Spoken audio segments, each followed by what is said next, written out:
ओम नमो भगवते वासुदेवाय. आडला हरी आणि गाढवाचे पाय धरी असे एक म्हण आहे. ऋषीमुनींनी जो उपाय केला तो केवळ नाईलाज म्हणून केला. अंगराजा वनात गेल्यानंतर संपूर्ण पृथ्वीवरची प्रजा ही निर्णायकी झाली.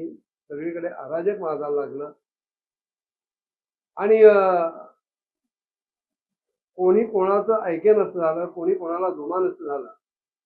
अन्याय वाढला, चोऱ्या वाढल्या, लुटारूपणा वाढला, लोक दुःखी व्हायला लागले. बळी तो कानपिढी या न्यायानं सगळे दुष्ट लोक दुर्बळांवर हुकमत गाजायला लागले. तेव्हा असं राहू नये म्हणून नाईलाजास्तव ह्या वेनाला राज्यपद मिळालं. त्याला अभिषेक केला गेला. निसर्गतः स्वभावतःच वेन हा दुष्ट होता. एकीकडे अतिशय कठोर शासक होता, पण ह्याच्या अधर्माचरणाला बघून त्यावेळेचे तिथले जे कोणी चोर डाकू लुटेरे वगैरे होते ते सुद्धा एखाद्या सापाला उंदरानं भ्यावं असं याला वचकून राहायला लागले आणि शक्यतो त्याच्या समोर येईन असे झाले. राज्याभिषेक झाल्यानंतर वेनाला ऋषीमुनींनी सांगितलं की आता तू राजा आहेस आणि राजा हा अष्टलोकपालांच्या ऐश्वर्य कलांचं प्रतिनिधित्व करतो. त्या कला त्याच्यात समाविष्ट होतात. हे ऐकल्यानंतर तो आणखीनच उन्मत्त झाला आणि अहंकारातून तो स्वतःला सर्वांपेक्षा श्रेष्ठ समजून समोरच्याचा मुलाहिदा न ठेवता, समोरच्याची पात्रता योग्यता न जाणता सरसकट सगळ्यांचा तो अपमान करायला लागला. संत सत्पुरुषांचा अपमान करायला लागला. ऐश्वर्याच्या मदानं अंधाळा होऊन एखाद्या निरंकुश हत्तीप्रमाणे तो पृथ्वीवर विचरण करायला लागला. आकाशात सुद्धा त्याचा दरारा वाटावा असं त्याचं वागणं होतं. त्यानं सगळीकडे दवंडी पेटवली की कोणीही द्विजातीय ब्राह्मण, क्षत्रिय आणि वैश्य यांनी कुठल्याही प्रकारचा यज्ञ करायचा नाही, कोणालाही दान द्यायचं नाही, कुठल्याही प्रकारचं हवन करायचं नाही. आणि अशा प्रकारे राज्यात चालणारं भगवंतासाठीच सगळं हव्यकव्य बंद झालं. धर्मकर्म बंद करून टाकलं. आणि हा सगळा त्याचा अत्याचार बघून हे ऋषीमुनी एकत्र आले आणि एकमतानं त्यांच्यात असं ठरलं की हा अशा प्रकारचा राजा असणं हे राज्यावरचं महान संकट आहे. तेव्हा ह्या राज्यातल्या प्रजेबद्दल आत्यंतिक कारुणिक होऊन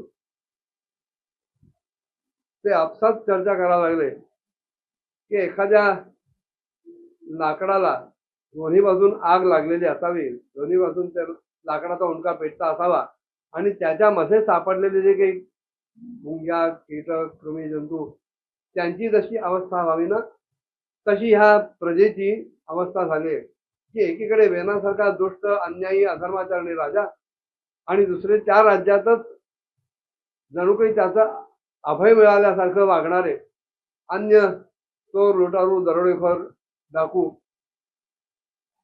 ह्या दोघांच्या मध्ये ही प्रजा अशी विचित्रपणे सापडलेली आहे, संकटात सापडलेली आहे की त्यांना आता दुसरी गती नाही. अराजक माजू नये म्हणून आम्ही ह्या वेनाला राजा केला खरा, पण तो अयोग्यच निघाला. तेव्हा अशा परिस्थितीमध्ये आपण शिकल्या सवरल्या ज्ञानी लोकांनी प्रजेच्या कल्याणासाठी काय करायला पाहिजे अशा प्रकारचं चिंतन, अशा प्रकारची मंत्रणा या सर्व ऋषी मुनींच्या समूहामध्ये सुरू झाली. प्रजेला कुठल्या प्रकारानं सुख देता येईल, शांती मिळेल, तो उपाय ही मंडळी आपसातल्या चर्चेतून शोधायला लागली. कारण हा सुनिसेच्या कुशीतून जन्माला आलेला वेद हा स्वभावताच दुष्ट आहे आणि अशा दुष्टाला जर आपण काही पाठिंबा दिला तर सापाला दूध पाजल्यासारखा तो प्रकार होईल आणि जे दूध पाजणार आहेत त्यांना सुद्धा तो अनर्थकारी होईल.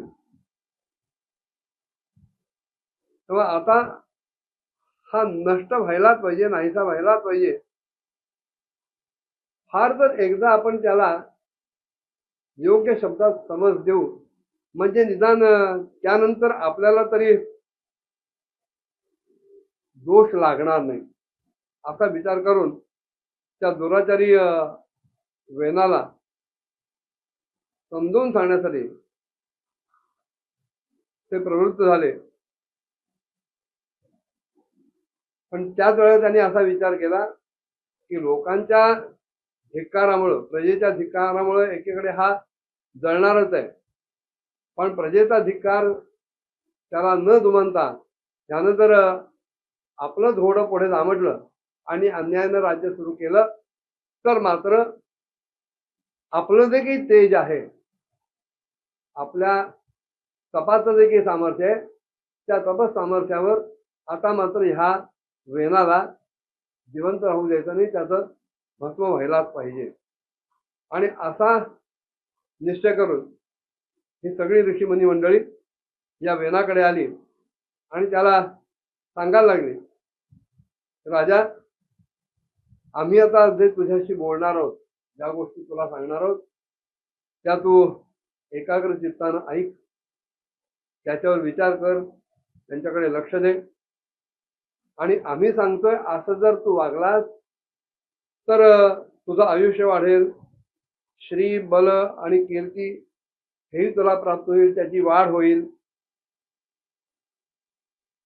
जर माणसांनी मन, वाणी, शरीर आणि बुद्धीनं धर्माचं आचरण केलं तर त्याला स्वर्गादी लोकांमध्ये की जिथे कुठल्याही प्रकारचा शोक संभवतच नाही तिथे त्याला राहायला मिळेल.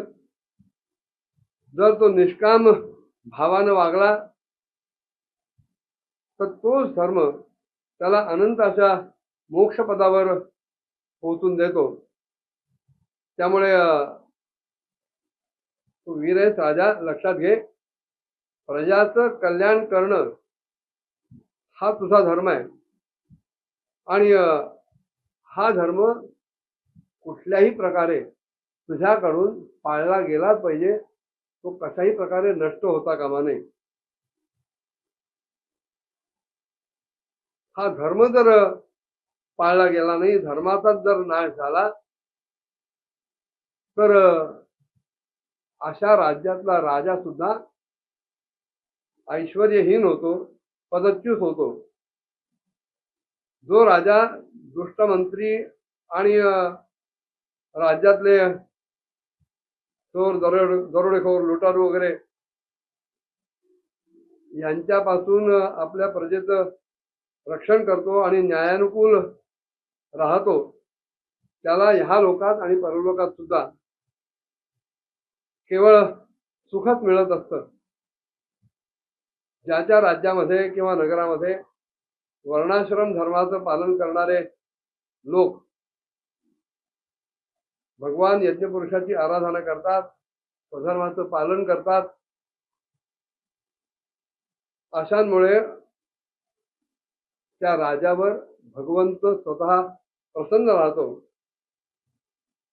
कारण तो राजाच एका अर्थानं संपूर्ण विश्वाचा आत्मा आणि सर्व भूतांचा रक्षक असतो. आणखीन काय काय उपदेश केला पुढच्या भागात बघूया. ओम नमो भगवते वासुदेवाय.